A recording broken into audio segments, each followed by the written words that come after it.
definition is called systemic lupus erythematosus. So systemic meaning many systems. Erythematosus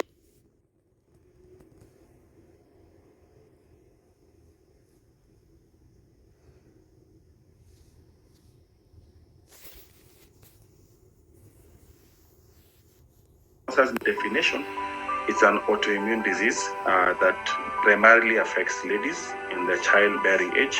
Majority of our patients who have lupus are in the age between 16 and 50. We think there could be a role of estrogen involved in the science behind the disease. So in terms of autoimmune, what does autoimmune mean? The way our body is programmed, we have the defense cells, which are the white cells. So they're supposed to protect you from foreign invaders or germs. In the setting of lupus, there's a dysfunction in the defense cells. So the defense cells are able to differentiate between germs and normal cells and actually attack normal cells.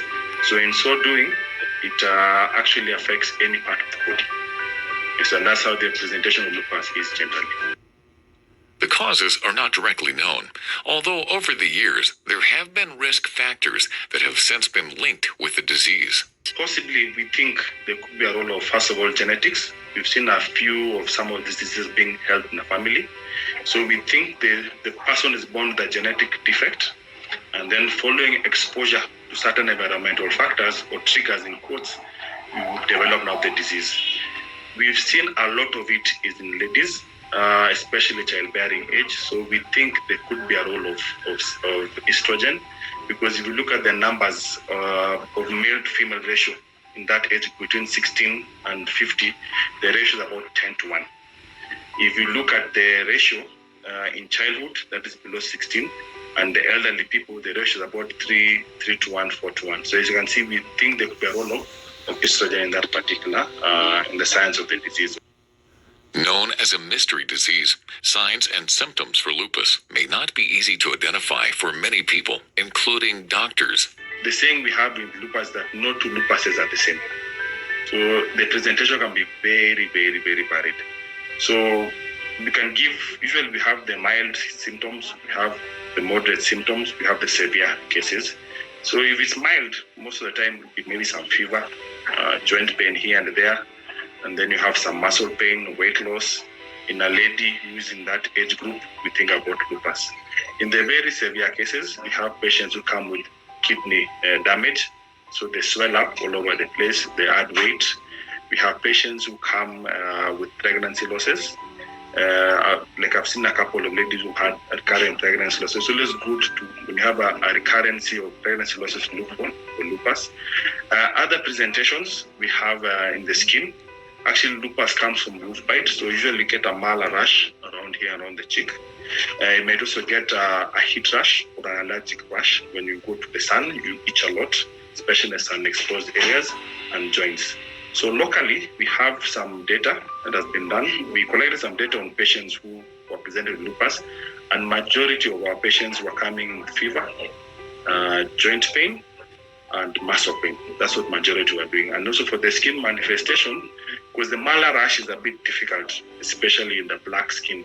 So we noticed that we had a lot of photosensitive dermatitis, which is the allergic heat rash. 27-year-old Elwin is a teacher by profession, but was recently forced to stop working due to the debilitating effects of having lupus. 2015, I started having joint pain, and also I started turning light skin, and my skin was getting a little bit of tight. So I started going to the hospital where I was first diagnosed with rheumatoid arthritis.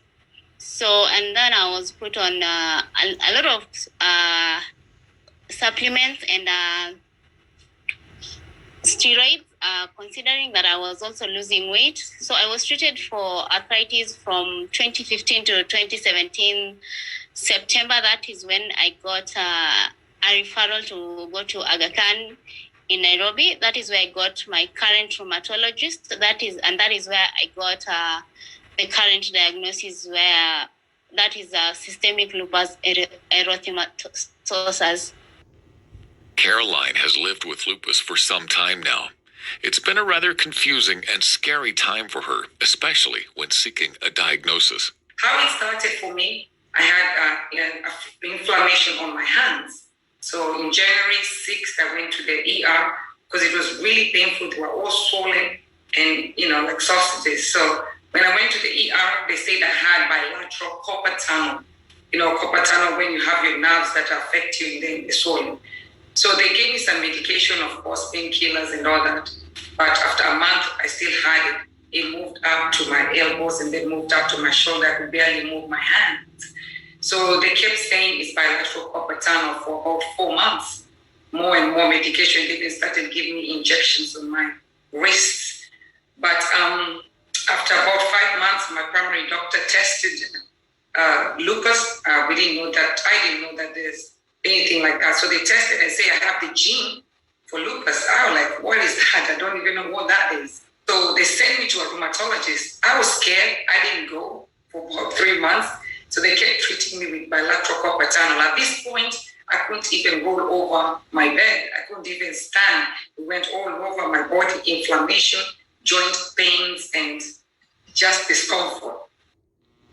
Anne is a lupus warrior, diagnosed with other autoimmune diseases as well through the organization Scleroderma and Other Autoimmune Diseases, or SCLAD. She aims to provide support for lupus warriors. This actually has been the toughest last 3 weeks of me fighting lupus because I was just told 3 weeks ago that it's actually really fighting my brain. So I have something they call intracranial pressure. The way it is, it's just the spinal fluid has so much pressure going to my brain. So I had spinal fluid removed from my brain, from my back, just 2 weeks ago. Started on new medication. I might be going through brain surgery. It's really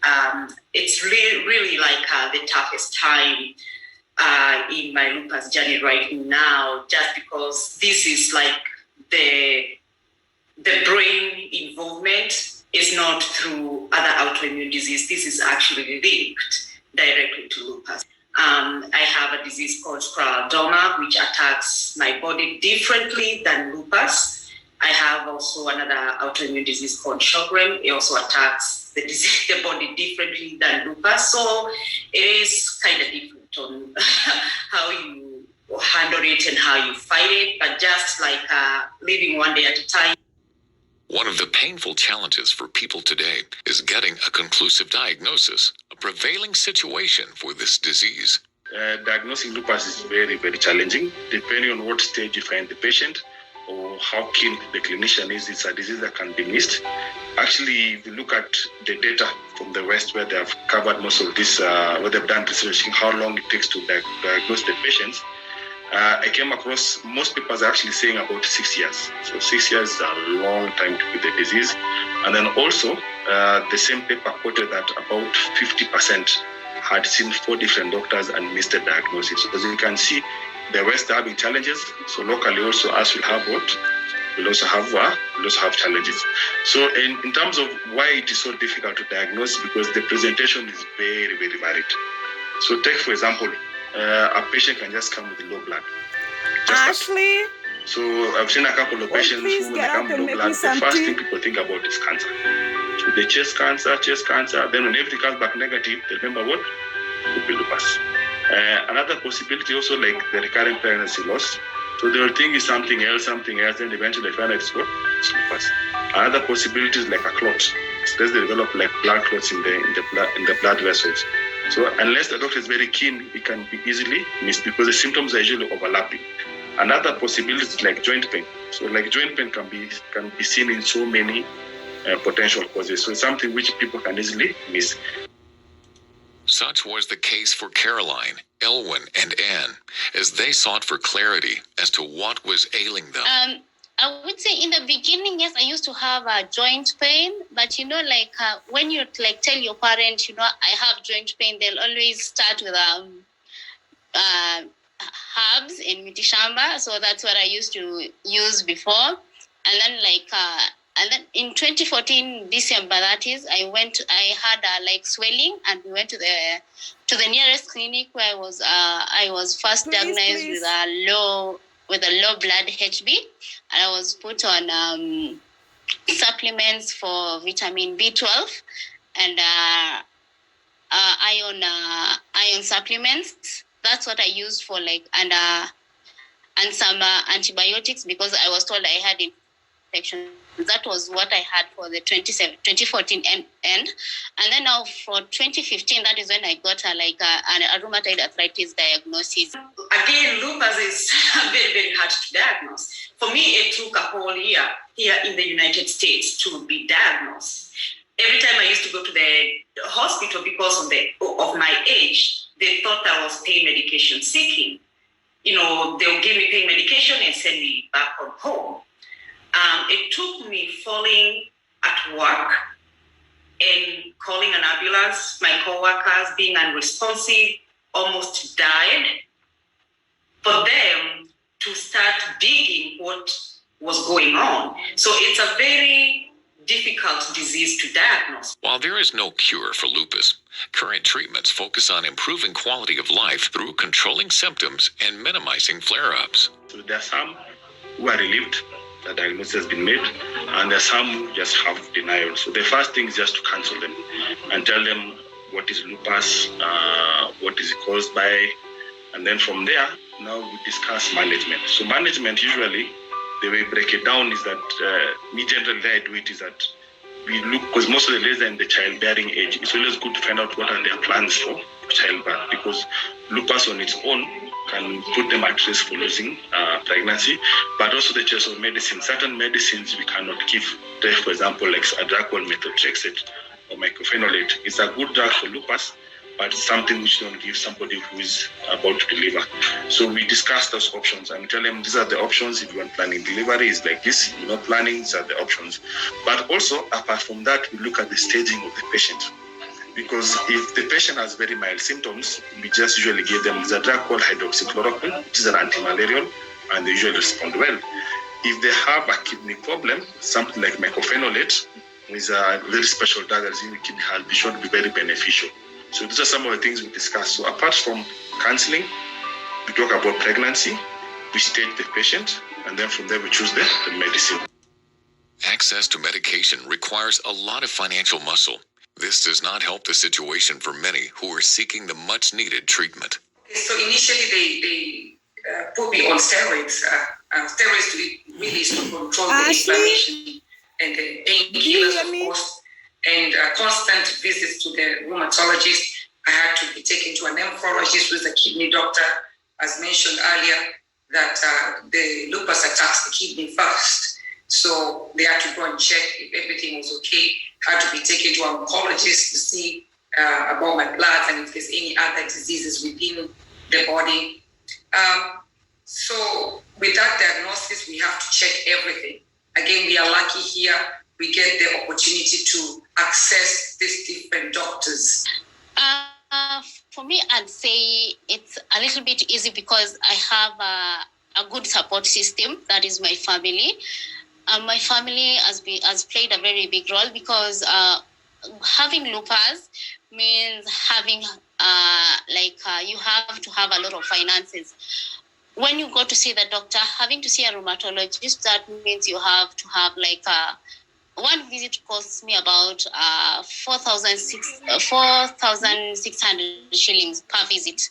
So consider that is just like one visit. My meds at the cheapest, like for a month, I'd use at the cheapest, that is 10,000 for a month. I have to go for physiotherapy sessions that we're looking at about, a session can go for about 1,500. So you see, you have to have a lot of financial stability. So if you don't find a very supportive family, that means it will be hard for you to access medical services. While there have been many improvements abroad in the quality of care for lupus, a lot needs to be done here in Kenya to ease access to medical services. Quality of care here in the US, at least we have more rheumatologists than we have in Kenya. And me being very involved with warriors in Kenya through our organization that is called SCLAD, awareness is that we the healthcare system in Kenya is like really broken. Like they have to pay consultation fees for them to be seen. So they are choosing between meals, they are choosing between food and medication and consultation fee, and whether to do their labs and whether to even actually do an MRI. For me, here in the United States, if I walk to the emergency room department, if I go to the ER to be seen, I have the right to be treated whether I have the money or not. They can send me the bill later, but I have the right to be seen. Well, to go to the doctor's office is a different thing. I think what we need to have in Kenya is autoimmune diseases being recognized as an emergency case, because it's life threatening. Because as many people wait for care or for money to be available for them to be seen, then they lose their lives to kidney failure, because lupus is very silent. It's damaging their kidneys as they wait to get the money, and that is how we are losing our lupus warriors in Kenya. For better and more effective management of lupus, there is a need for early diagnosis. It is therefore crucial when you present with the notable symptoms to seek medical intervention. They don't know their diagnosis. They start having pains. Some of them have pains for a year, 2 years. But they just think maybe, I'm just tired, or it's just maybe I slept wrong, because mostly it's joint pains, inflammation. That's the main symptom, and then everything else, So they just think it's just nothing. And then at a young age, 15 years old, we have one patient or client who is 15 years old. At 15 years old, you have rheumatoid arthritis symptoms. You will not believe you have anything autoimmune. You understand? Again, for me to advise, I say, if anything that is happening to your body that is not normal, get checked. Get checked, get advice, and immediately you can be able to catch it before it gets worse. There is also a need for doctors to share information with their patients for a better understanding of the diagnosis for both the patient and their families. We didn't understand what was going on. I had medicine that weren't helping me. I'd have migraines that would really persist. So that was before the lupus diagnosis. After the lupus diagnosis, I think I wasn't even surprised to get a diagnosis. It was the doctor's you have lupus, and I wasn't even surprised, because I was relieved to get a correct diagnosis, and also them, they were relieved. And then after the relief is when now we had to start now asking what was lupus. And at least now they have journeyed with me, and I would ask questions, and we get to learn together what I'm going through. And maybe for every other diagnosis that I get after lupus, because even with lupus, I have an overlap syndrome of other 4 diseases. So still, they are there to learn with me whatever goes on in my life. If I get a new diagnosis, they are able to understand what goes on, because we get to learn together. Elwyn has also come face to face with discrimination because of her lupus diagnosis. I still get weird comments when I tell someone I am sick, because I get comments you look too good to be sick, you look too beautiful to be sick. You see, those are, I would say, they are very insensitive comments, because these are kind of diseases that are called invincible illnesses, that they do not show, but they go hand in hand with pain, as in that is something chronic. I can still look good, I can still look beautiful, but I still am in pain every day, because I have to wake up. Every day that I wake up, I have to check my skin. I have to check, you have to wake up, you have to check your fingers, you have to check your skin, you check your tongue, because you don't know what is flaring, you see. But now I want for the community to learn what I go through every day. Still, people don't want to understand. You still tell someone I have lupus, but someone will still tell you instead of wanting to understand, they just misunderstand and tell you, no, you have AIDS. You see, they want to miscommunicate whatever you're telling them.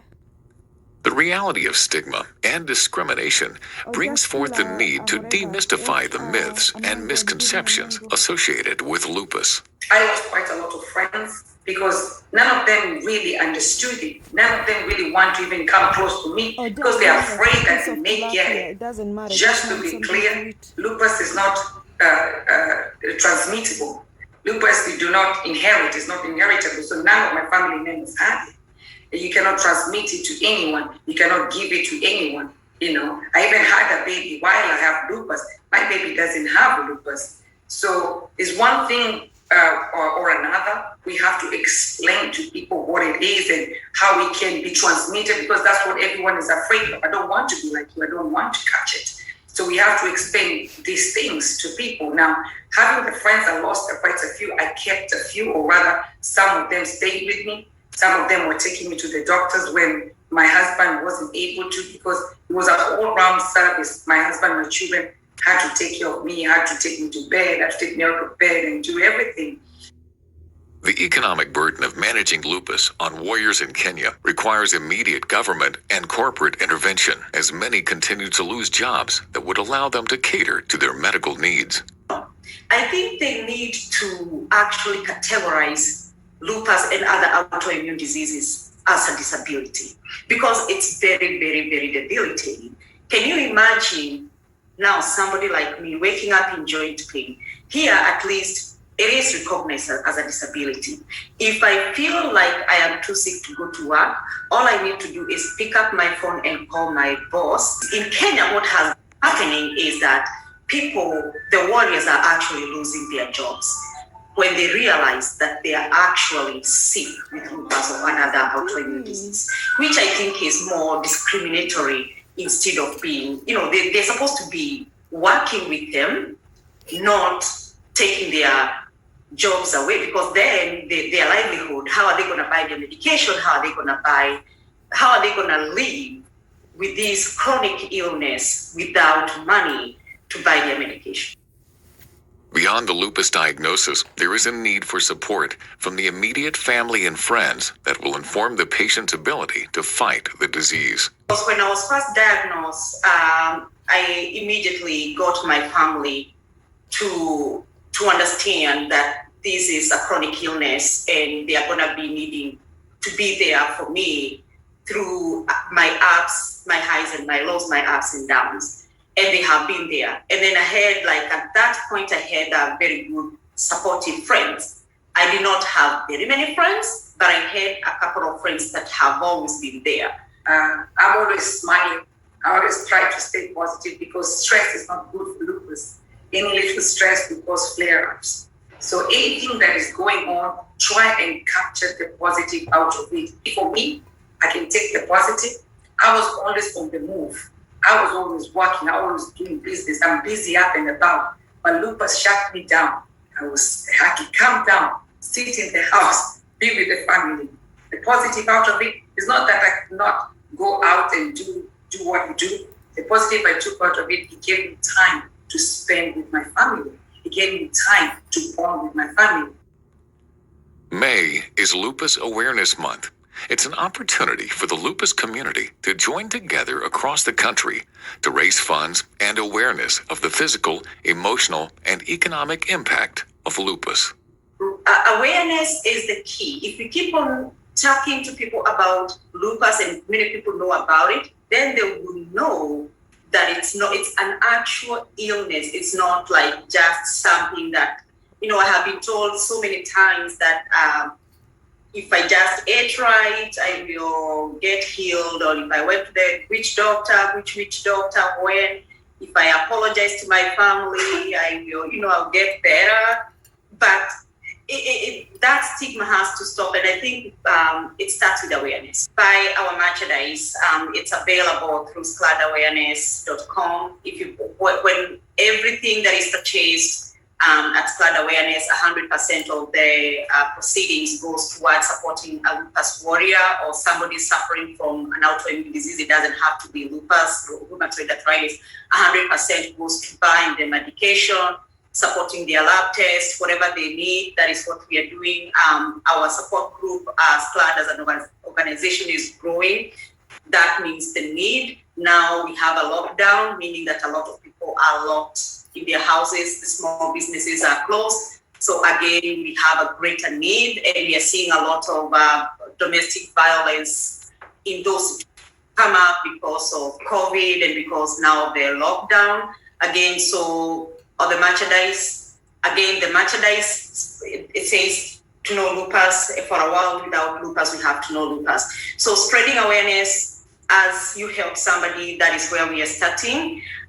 So it will be very, very, very helpful for us to be to spread awareness as we help somebody with lupus in Kenya.